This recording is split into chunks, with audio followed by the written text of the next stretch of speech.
on the profile of the Salesian for the young people of today.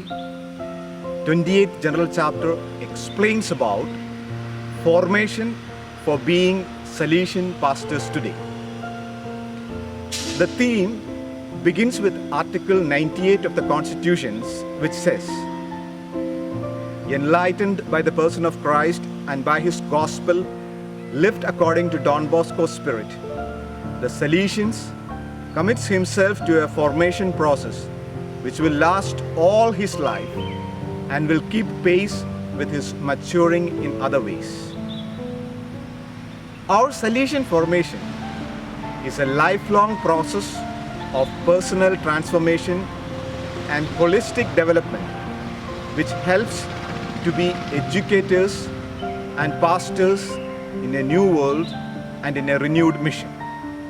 Our Salesian formation is a lifelong process of personal transformation and holistic development which helps to be educators and pastors in a new world and in a renewed mission.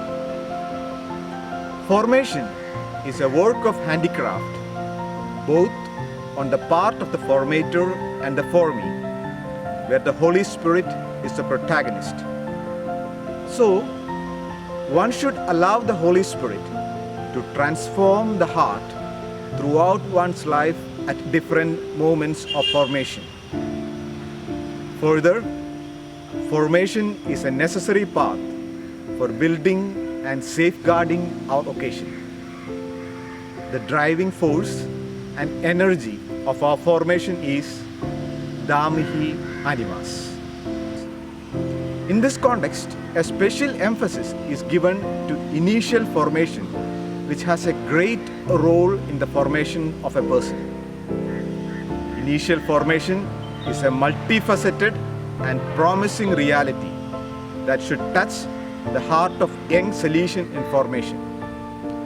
To be a formator is an vocation within the occasion.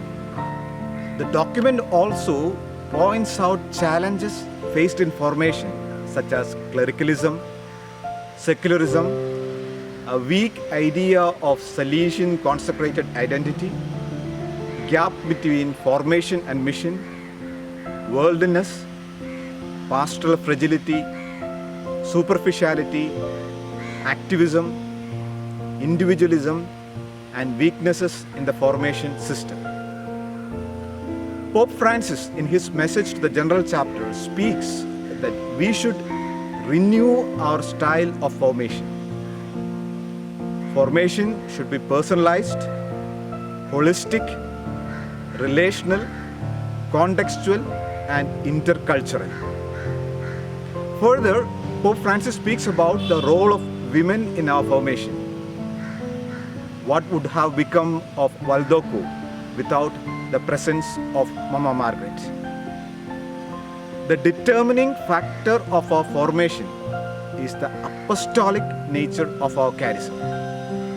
We are not formed for the mission, but we are formed in the mission.